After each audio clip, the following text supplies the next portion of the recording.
Hokairi, welcome back to my channel, May Between the Pages. My name is Taylor, and today we're going to be doing my April 2022 TBR.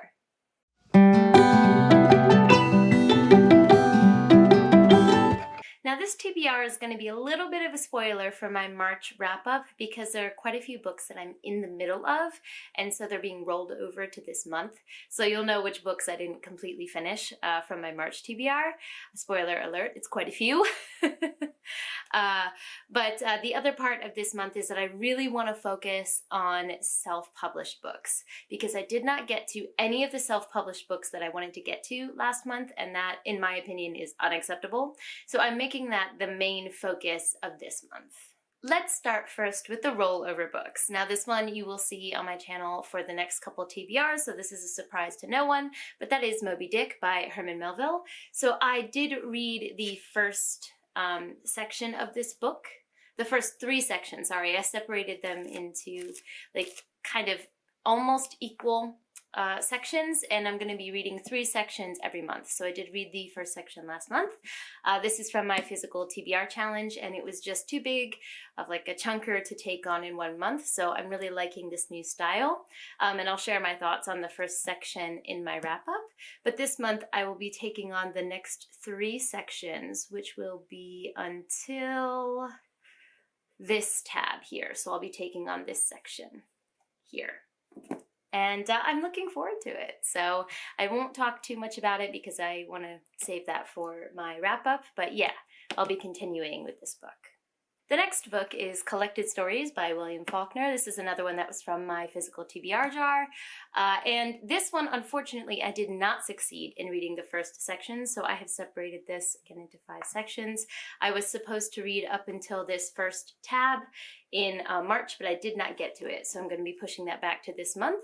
So my goal is to read this first section this month. There's a couple short stories in each section, so I'm really kind of getting into actually like a more classics mode, so I'm starting to really look forward to this, which is good, because when I first pulled it I was like, oh god, because I wasn't really in the mood for it, but currently I'm kind of in a classics mood, so I am excited to get to this one this month as well.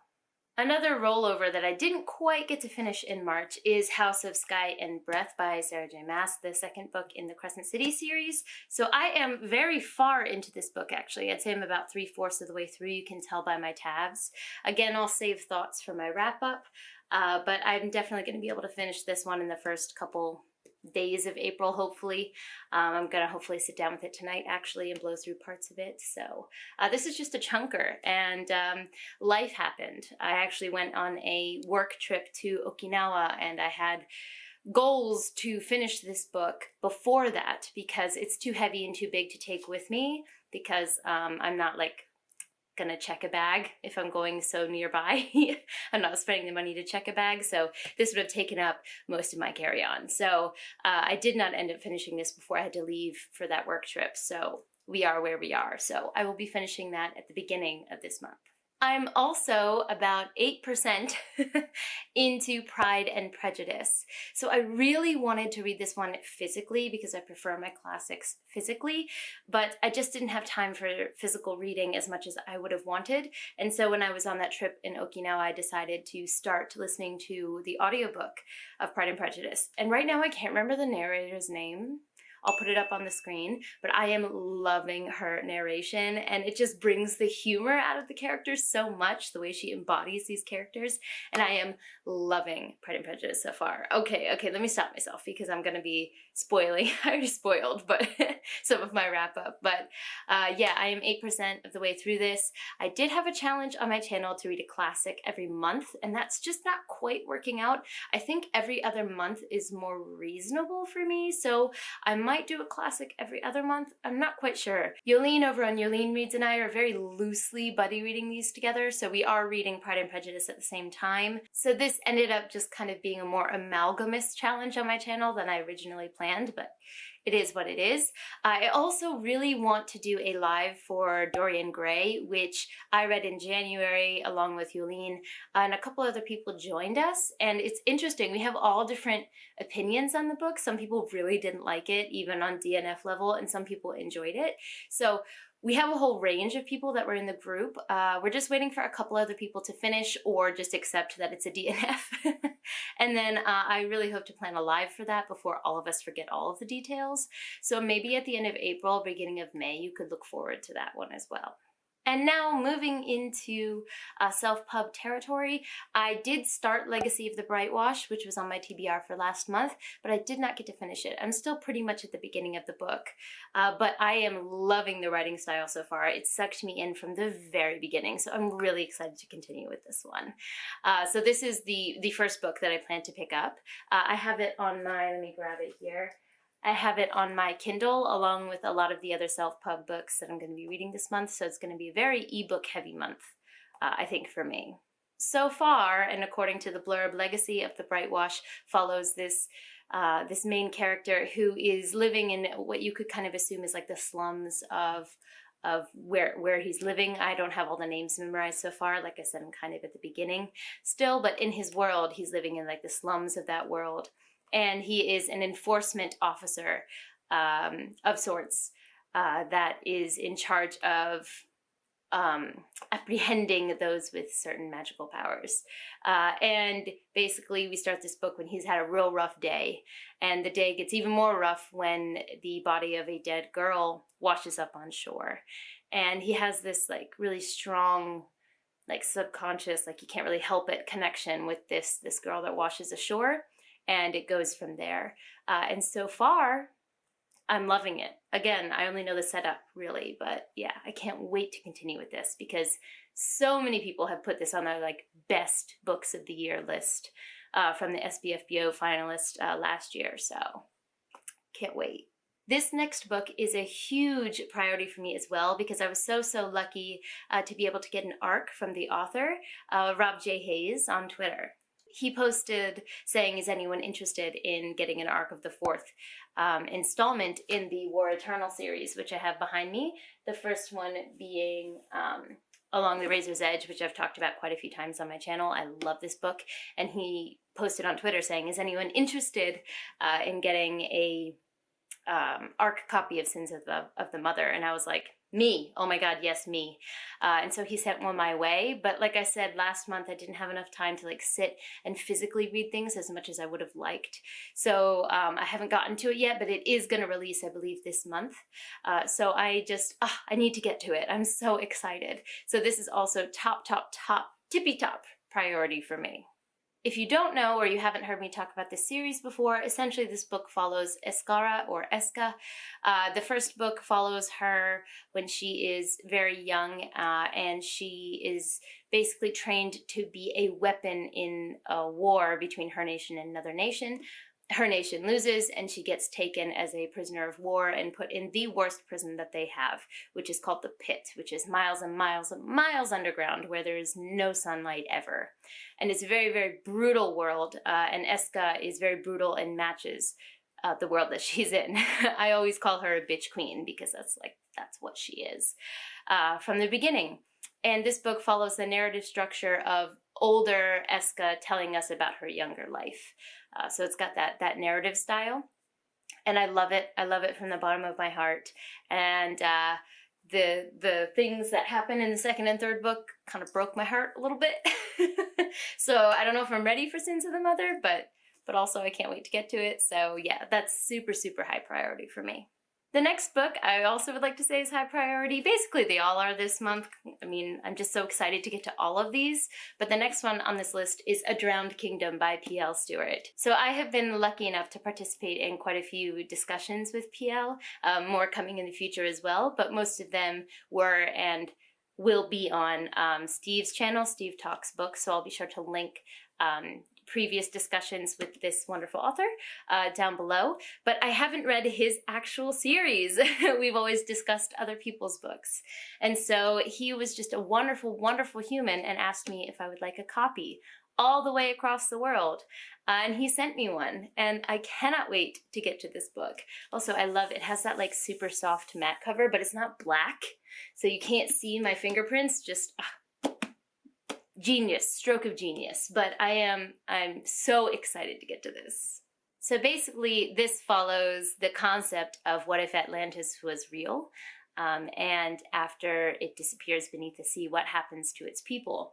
And we have our main character, which I believe is named Othrun. I haven't read it yet, but I think Othrun is how you pronounce it. And he is basically determined to conquer other nations and wipe out religions that he believes are sacrilege to his. So we're definitely following a morally gray main character who is, intent on conquering from the beginning. And I love reading from those types of perspectives. And I've also heard that there's a lot of character growth that happens. So I'm so excited to get to this. I love the concept. I love the blurb on the back. I think I'm gonna love it. The next and possibly last, we'll see what my mood is, self-pub book on my TBR this month is Burn Red Skies, which is also on my Kindle. So this was another SPFBO finalist last year in 2021, and I have the goal on my channel to read all of those books this year. So I haven't done very good with that challenge so far, so I'm really hoping to read 2 of them this month. I don't know too much about this. The blurb sounds very, very interesting, but it doesn't give you much detail. But it sounds like we're thrown into the middle of a war, a giant conflict, and I think there's dragons. And it also, according to the blurb, seems like there's going to be elemental magic, which I know is like this old school like fantasy trope, but I love elemental magic, and I don't feel like I see it enough anymore. So if I'm right about that, I'm so excited to read a story with that, because it's been a long time. Now I have 2 possible buddy reads for this month. The first one is going to be Priest of Bones, which I think was put together, this read-along was put together by Steve over in Steve Talks Books, but I believe Yolene is hosting it. So basically they put together a read-along where through the month of April, a bunch of us are going to read Priest of Bones, and then at the beginning of May, hopefully, we're going to have a live show to talk about it. Now, Priest of Bones is a book I've wanted to get to for a long time. It's been like on the periphery of my, what's the word I'm looking for, my radar for a long time, and when I saw that they were putting together this live show, I thought, oh, this is a really, unique and good opportunity for me to actually read this book, because I feel like it would just be pushed down my priority list perpetually. So I really wanted to capitalize on this chance to talk about this book with other people. So like I said, the live show isn't until May, so this isn't like tippy top priority for the beginning of April, but hopefully by the end of April, I can make my way through this book as well. Another possible buddy read is A Magic Steeped in Poison with Maria over on T-Books Magic. So I put this book, I believe, in like anticipated releases or books that, oh no, my 5-star predictions. I included this book. And Maria commented and said, hey, I'm really interested in this book too. Would you like to buddy read it? And I was like, yeah.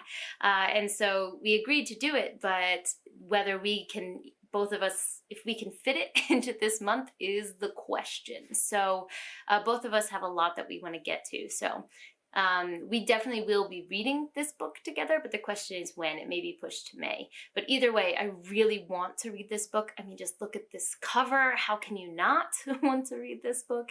And I don't know much about the details of it, which I mentioned also in my 5-star predictions. But basically, our main character has magic that is centered around tea and the making of tea. And then a mistake happens and someone accidentally gets poisoned. And her sister gets roped into it as well. And basically, she has to kind of save her sister from facing the consequences of this person being poisoned by her tea. And it sounds so good, like just the idea of magic and tea and political intrigue. I'm in. I'm there. Now, for the Only Good Book Club, we usually pick one book that we all read together, but for this month we decided to do a very flexible prompt where you can read a graphic novel or a paranormal like romance, something light, because our read from this past month was quite heavy, which you'll hear about in my wrap-up. And so it's very flexible, whatever you want to read, you can read it, and then we'll discuss that. So I haven't decided exactly, although I'm really tempted to read the second book in the Tea Dragon Society, which I think is the Tea Dragon Festival, is the second one. And I've been looking for a reason to purchase it, and I just haven't yet, so that might be happening. I will also be continuing on with the Lady Trent readathon, which is also hosted over on T-Book's Magic channel.